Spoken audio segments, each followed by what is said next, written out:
Burri më thotë se po deshe të rish mirë me mu, lëre faljen. Dhe i thash vetëm nëse vdes. Atëherë ai më shan dhe më ofendon pa pushim. Çfarë të bëj pavarësisht se unë çdo falje i lutem Zotit që ta udhëzoj.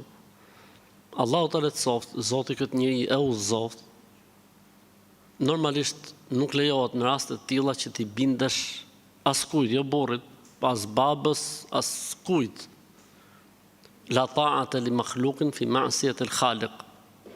Nuk lejohet bindje ndaj krijesës kur kundërshtohet krijuesi. Rastet të tilla dhe situata të tilla justifikojnë femrën të kërkojë divorcin. Në këtë rast kërkimi i divorcit është halal, mos me thonë që është detyrë dhe obligim. Sepse në momentin që bëhet pengesë për ta adhuruar Zotin xhalla xhelaluhu, atëherë kjo pengesë të largohet. Si largohet kjo pengesë?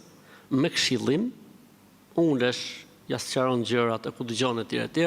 Dhe nëse ai pastaj vazhdon me atë të vetën, duke ta vënë kusht jetën bashkëtorë apo faljen, atëherë zgjidhet falja dhe vazhdohen procedurat.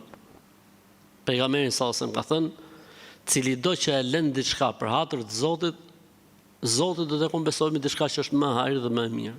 Kështu që neve nuk na lejohet të sakrifikojmë fen dhe besimin ton për askënd dhe në emër të askujt.